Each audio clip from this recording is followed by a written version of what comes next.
કેમ છો વિદ્યાર્થી મિત્રો? મજામાં ને? અરે વાહ, ખૂબ સરસ. બધાએ મોટેથી જવાબ આપ્યો હો.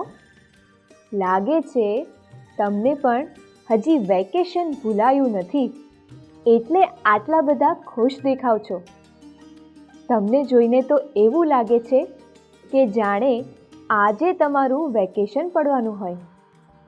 મિત્રો, આગળ આપણે ખૂબ વાતો અને ખૂબ ગમ્મત કરીશું. પણ હવે તમે વેકેશનમાંથી પાછા આવી ગયા છો અને તમારું બીજું સત્ર શરૂ થઈ ગયું છે. તો અભ્યાસમાં ધ્યાન આપવું પડશે ને? આજે આપણે ગુજરાતી વિષયના બીજા સત્રમાં ઘણું બધું નવું શીખવાના છીએ. પ્રથમ સત્ર પૂર્ણ થયું.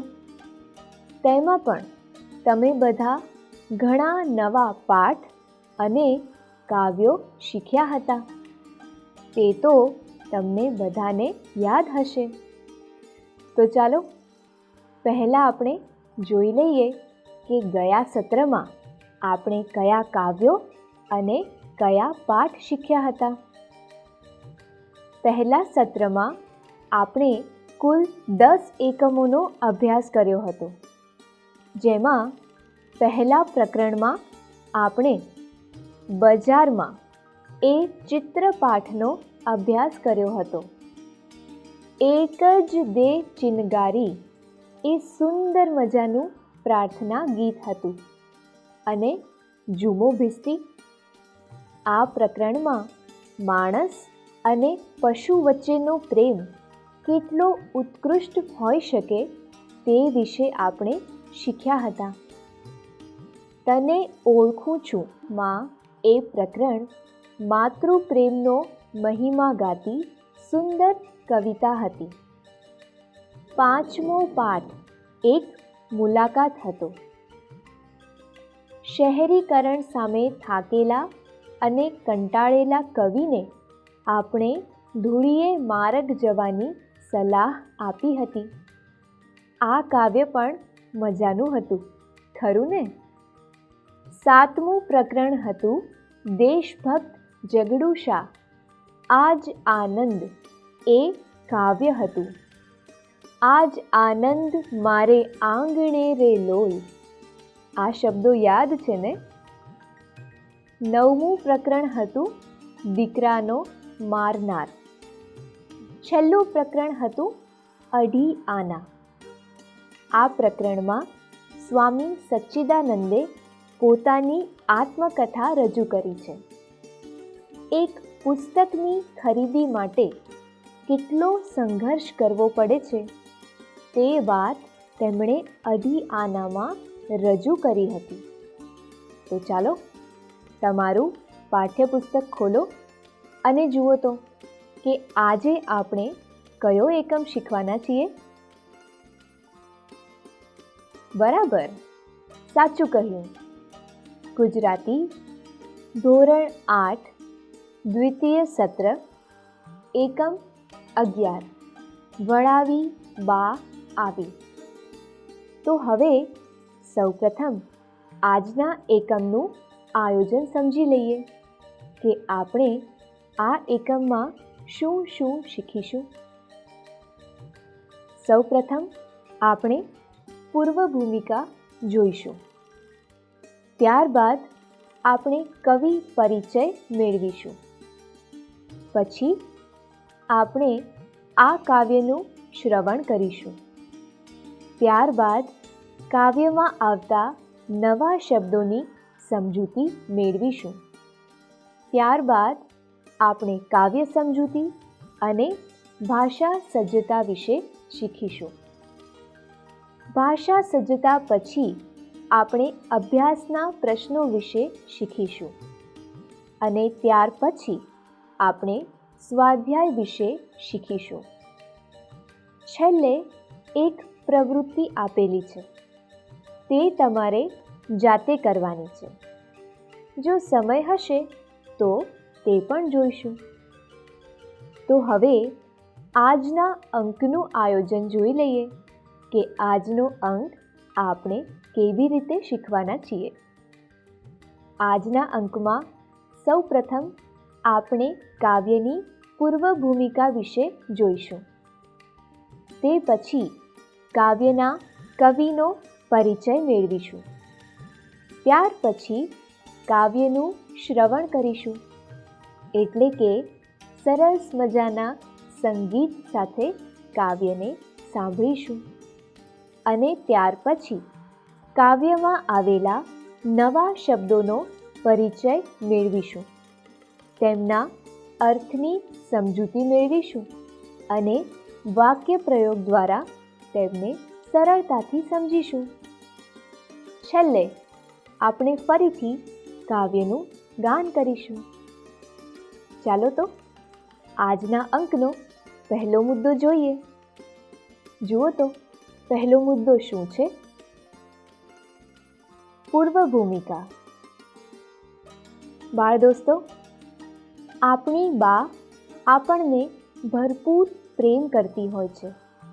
બાને તેનું દરેક સંતાન અને સ્વજન ખૂબ જ વહાલું હોય છે. આ કાવ્યનું શીર્ષક જુઓ તો શું છે? વળાવી બા આવી.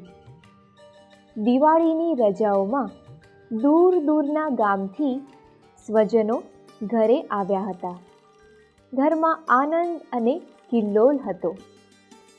સમય જતાં દિવાળીની રજાઓમાં પોતાના વતનમાં આવેલા પરિવારો પોતાના સંતાનોની સાથે રજાઓ પૂરી થતાં પાછા વિદાય થાય છે.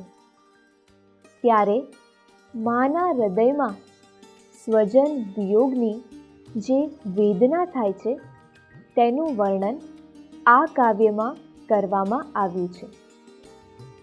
આ કાવ્ય ખૂબ સુંદર તો છે જ, પણ સ્વજનોની વિદાયથી બા કેટલી દુઃખી છે તેનું વર્ણન આ કાવ્યમાં છે. કવિએ બાના હૃદયના સ્નેહનું, સંતાન વિરહથી વ્યાપેલા વિષાદનું હૃદયસ્પર્શી નિરૂપણ કરીને આ કાવ્યમાં કરુણ રસ નિષ્પન્ન કર્યો છે. એ તમને ખબર પડી ને?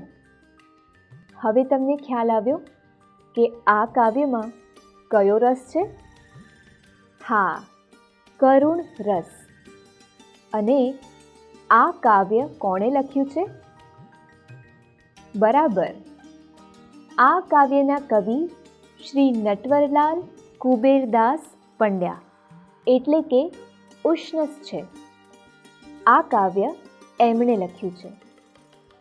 તો ચાલો હવે આપણે આ કવિનો વિસ્તૃત પરિચય મેળવીએ. શ્રી નટવરલાલ કુબેરદાસ પંડ્યા. સાહિત્ય જગતમાં તેઓ ઉષ્ણસ નામે ઓળખાય છે. તેમનો જન્મ 28મી સપ્ટેમ્બર 1920ના રોજ વડોદરા જિલ્લાના સાવલી ગામમાં થયો હતો. તેમનું મૃત્યુ 7મી નવેમ્બર 2011ના રોજ થયું હતું. શ્રી ઉષ્ણસ વલસાડમાં આવેલી કોલેજના અધ્યાપક અને આચાર્ય હતા. પ્રસૂન, આર્દ્રા, નેપથ્યે, તૃણનો ગ્રહ, સ્પંદ અને છંદ વગેરે તેમના કાવ્ય સંગ્રહો છે. આ ઉપરાંત તેમણે સોનેટ કાવ્ય પ્રકારમાં કેટલીક સોનેટ માળાઓ પણ આપી છે. વાત્સલ્ય ભાવ નિરૂપતા કુટુંબ ચિત્રો, ગ્રીષ્મ અને વર્ષાના મનોહર પ્રકૃતિ વર્ણનો અને કાવ્યમાંથી સ્ફુરી રહેતું ચિંતન તેમના કાવ્યની નોંધપાત્ર લાક્ષણિકતાઓ છે. બાળ દોસ્તો, વળાવી બા આવી એ સોનેટમાં કવિએ બાના હૃદયભાવી સ્નેહ તથા સંતાન વિરહથી વ્યાપેલા વિષાદના હૃદયસ્પર્શી વર્ણન દ્વારા કરુણ રસ રજૂ કર્યો છે. જોયું ને મિત્રો, આ કાવ્યના કવિ શ્રી ઉષ્ણસે સાહિત્ય જગતમાં કેટલી બધી ઉત્તમ રચનાઓ આપી છે. સોનેટ કાવ્યની રચનામાં તેઓ ખૂબ કુશળ કવિ તરીકે ઓળખાય છે. તમે જ્યારે મોટા થાઓ ત્યારે તેમની અન્ય રચનાઓ પણ સાંભળજો અને વાંચજો. ખૂબ જ મજા આવશે. તો આજના અંકમાં હવે આગળ વધીએ. જુઓ તો આગળનો મુદ્દો કયો છે? હા, હવેનો મુદ્દો છે કાવ્ય શ્રવણ. તમને અહીંથી કાવ્યનું ગાન સંભળાવવામાં આવશે. તમે ખૂબ જ ધ્યાનપૂર્વક આ કાવ્યના ગાનને સાંભળજો. તમારે પછી જાતે પણ આ કાવ્યને ગાવાનું છે અને કાવ્યનો મુખપાઠ પણ કરવાનો છે. તો ચાલો આ કાવ્યને આપણે બધા ધ્યાનપૂર્વક સાંભળીએ.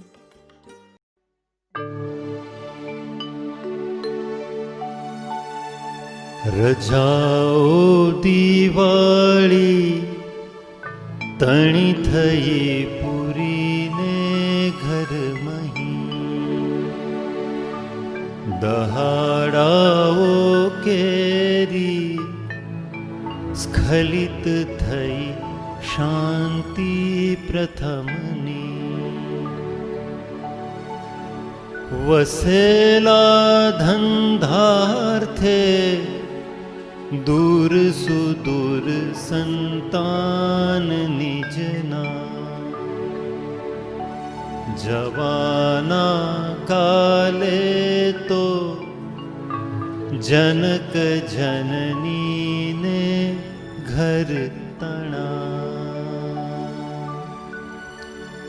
સદાના ગંગામાં સ્વરૂપ ઘરડા ફોઈ સહુએ, લખાયેલો કર્મે વિરહ મિલને તે રજનીએ, નિહાળ્યો સૌ વચ્ચે નિયત કરી બેઠો નિજ જગા, ઉવેખીએ ને સૌ જરઠ વળી વાતે સૂઈ ગયા, સવારે ભાભીનું ભર્યું ઘર લઈ ભાઈ ઉપડ્યા, ગઈ અર્ધી વસ્તી ઘર થઈ ગયું શાંત સઘળું, બપોરે બે ભાઈ અવર ઉપડ્યા લેઈ નિજની, નવોઢા ભાર્યાઓ પ્રિય વચન મંદ સ્મિતવતી, વળાવી બા આવી નિજ સકલ સંતાન ક્રમશઃ, ગૃહ વ્યાપી જોયો વિરહ પડી બેસી પગથિયે.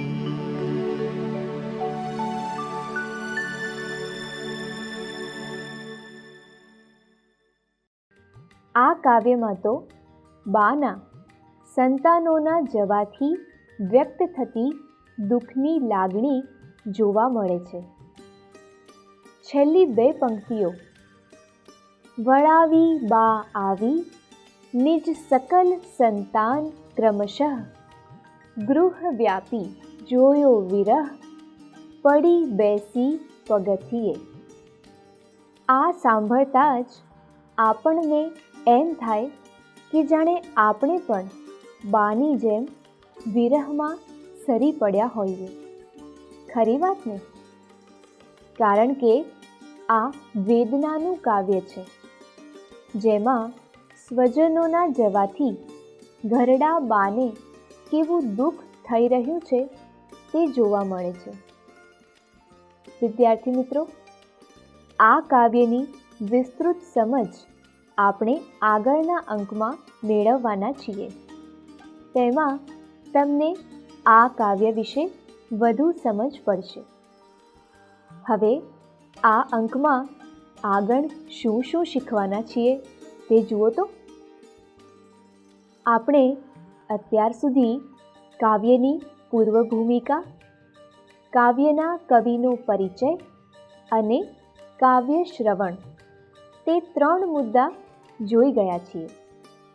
હવે આપણે કાવ્યમાં આવતા નવા શબ્દો અને તેના અર્થની જાણકારી મેળવીશું અને આ શબ્દ અને તેના અર્થનો વાક્ય પ્રયોગ પણ કરીશું.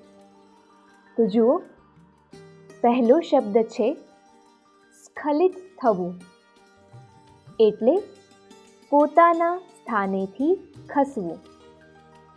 હવે તેને વાક્ય પ્રયોગ દ્વારા પણ સમજીએ. આ પર્વત ક્યારેય સ્ખલિત થયો નથી. અર્થાત આ પર્વત ક્યારેય પોતાના સ્થાનેથી ખસ્યો નથી. હવે બીજો શબ્દ છે ગંગા સ્વરૂપ. ગંગા સ્વરૂપ એટલે વિધવાના નામ આગળ માનાર્થે વપરાતું વિશેષણ. તો ચાલો આ શબ્દનો પણ વાક્ય પ્રયોગ જોઈએ. અમારા ગામના ગંગા સ્વરૂપ કાશીમાં ગામના સૌથી વધુ ભણેલા વ્યક્તિ હતા. તો હવે ત્રીજો શબ્દ જુઓ. ત્રીજો શબ્દ છે ઉવેખી. ઉવેખી એટલે અવગણીને અથવા દરકાર કર્યા વિના. ચાલો હવે તેને પણ વાક્ય પ્રયોગ દ્વારા જોઈએ. પુત્રએ પિતાની આજ્ઞા ઉવેખી શહેરમાં લગ્ન કરી લીધા. અર્થાત પુત્રએ પિતાને અવગણીને શહેરમાં લગ્ન કરી લીધા. અથવા પુત્રએ પિતાની દરકાર કર્યા વિના શહેરમાં લગ્ન કરી લીધા. ચાલો હવે આગળનો શબ્દ જુઓ તો. આગળનો શબ્દ છે જરઠ. જરઠ એટલે ઘરડા અથવા વડીલો. આ શબ્દને પણ વાક્ય પ્રયોગ દ્વારા સરળતાથી સમજીએ.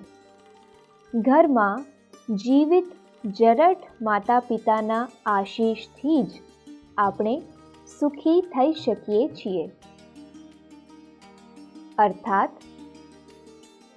ઘરમાં જીવિત ઘરડા માતા પિતાના આશીષથી જ આપણે સુખી થઈ શકીએ છીએ. હવે આગળનો શબ્દ છે નવોઢા.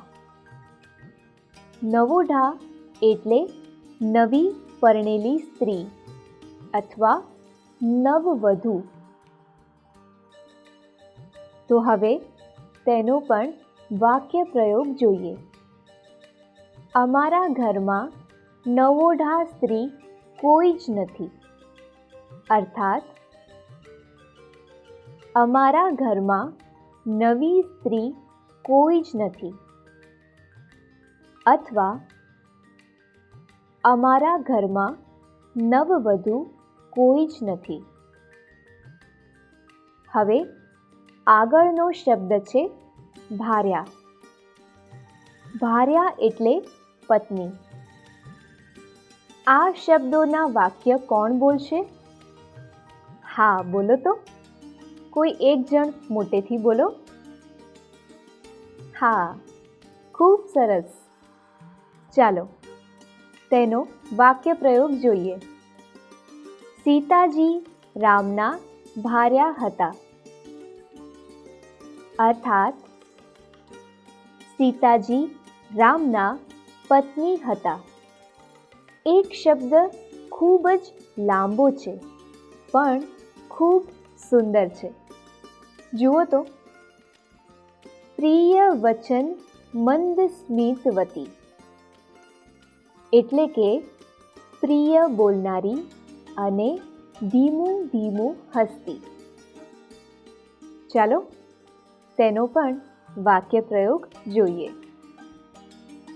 સીતાજી પ્રિય વચન મંદ સ્મિતવતી હતા. અર્થાત સીતાજી પ્રિય બોલનાર અને ધીમું ધીમું હસનાર હતા. તે પછીનો શબ્દ છે ક્રમશઃ. ક્રમશઃ એટલે એક પછી એક. તમારા શિક્ષક આ શબ્દ વારંવાર બોલતા હશે. તમે તે સાંભળ્યો છે? કંઈક આવું જ વાક્ય બોલતા હશે. જુઓ આ શબ્દનો વાક્ય પ્રયોગ. દરેક વિદ્યાર્થી ક્રમશઃ આગળ આવશે. અર્થાત દરેક વિદ્યાર્થી એક પછી એક આગળ આવશે. હવે છેલ્લો શબ્દ જુઓ. કયો શબ્દ છે? ગૃહવ્યાપી. ગૃહવ્યાપી એટલે ઘરમાં પ્રસરેલ. તો આ છેલ્લા શબ્દનું પણ વાક્ય બનાવીને જોઈએ. આજના યુગના સુધારા હવે ગૃહવ્યાપી બન્યા છે. વિદ્યાર્થી મિત્રો, તમને ખબર છે ને કે નવા શબ્દો અને તેના અર્થ જેટલા જેટલા તમે વધુ યાદ રાખશો તેટલી તમારી ભાષા પણ વધુ સમૃદ્ધ થવાની છે. આથી આ શબ્દોને તૈયાર કરવામાં જરા પણ આળસ ન કરતા શબ્દોને વારંવાર વાંચજો. તો ચાલો આ અંકમાં હવે આટલેથી અટકીએ. પણ એ પહેલાં આજના અંકમાં આપણે શું શું શીખ્યા તે એકવાર યાદ કરી લઈએ. ચલો મને કહો જોઈએ, આજે આપણે આ કાવ્યમાં કયા કયા મુદ્દાઓની ચર્ચા કરી? હા, બરાબર છે. જુઓ તો, આજે આપણે સૌ પ્રથમ વળાવી બા આવી તે શીર્ષકની ચર્ચા કરી, એટલે કે પૂર્વ ભૂમિકા જોઈ. તે પછી આ કાવ્યના કવિ શ્રી ઉષ્ણસનો પરિચય મેળવ્યો હતો. તે પછી સોનેટ પ્રકારના આ કાવ્યનું શ્રવણ કર્યું હતું. અને છેલ્લે કાવ્યમાં આવેલા નવા શબ્દો અને તેના અર્થની સમજૂતી વાક્ય પ્રયોગ દ્વારા પણ મેળવી હતી. ખરું ને? આ બધું તમને યાદ હશે જ. બાળ દોસ્તો, આ કાવ્ય તમને ગમ્યું ને? મને પણ આ કાવ્ય ખૂબ જ ગમ્યું હતું. એક કામ કરીએ, આ કાવ્ય આપણે ફરીવાર સાંભળીએ અને આ વખતે તમારે આ કાવ્ય સાંભળવાની સાથે સાથે તમારા પાઠ્યપુસ્તકમાંથી જોઈને આ કાવ્યનું ગાન પણ કરવાનું છે. તો ચાલો પાઠ્યપુસ્તક લઈને બધા તૈયાર થઈ જાઓ.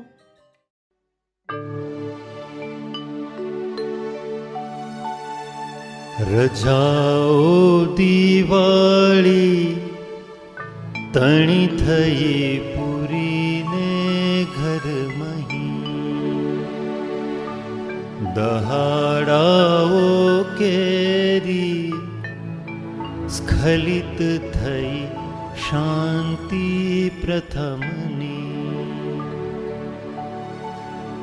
વસેલા ધંધાર્થે દૂર સુદૂર સંતાન નિજના,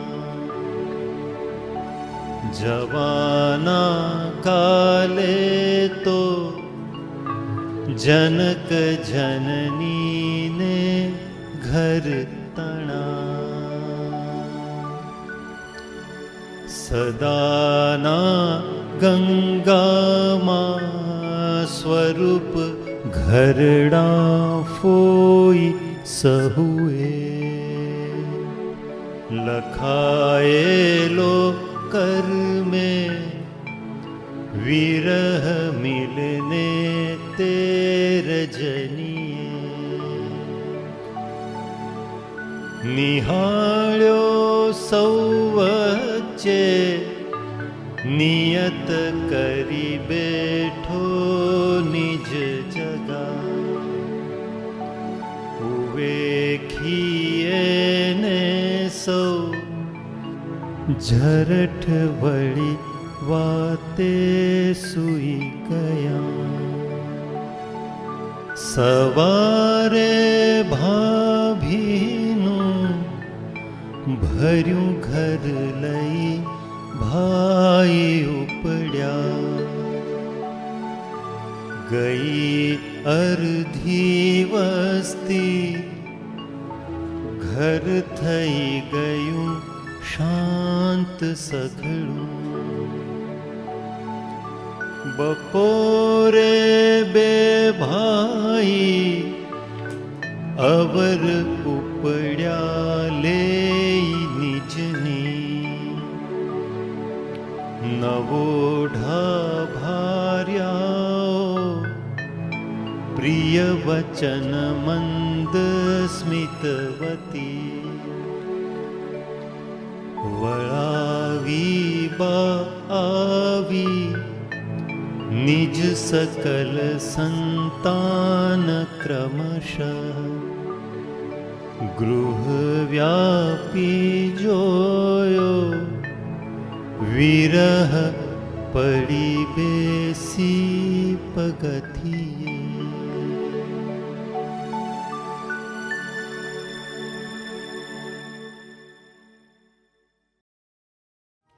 કેટલી મજા આવી આ સુંદર સોનેટ કાવ્ય સાંભળવાની અને સાથે મળીને ગાવાની। આ કાવ્ય તમારે બધાએ મુખપાઠ કરીને લાવવાનું છે। હવે છૂટા પડતા પહેલાં એ પણ જોઈ લઈએ કે આવતા અંકમાં આપણે શું શું શીખવાના છીએ। તો જુઓ, આવતા અંકમાં સૌપ્રથમ આપણે કાવ્યની સમજૂતી મેળવીશું। તે પછી ભાષા સજ્જતા અંતર્ગત સોનેટનું કાવ્ય સ્વરૂપ પણ વધુ વિગતમાં જાણીશું। પણ આપણે આવતા અંકમાં મળીએ એ પહેલાં તમારે ફરીથી આ કાવ્ય વિશે અને ભાષા સજ્જતા વિશે વાંચીને આવવાનું છે। જો તમે વાંચીને આવશો ને તો આ કાવ્યને સમજવામાં ખૂબ સરળતા રહેશે। તમે ભાષા સજ્જતા પણ ખૂબ સરળતાથી સમજી શકશો। તો ચાલો વિદ્યાર્થી મિત્રો, હવે આપણે આવતા અંકમાં મળીશું। ત્યાં સુધી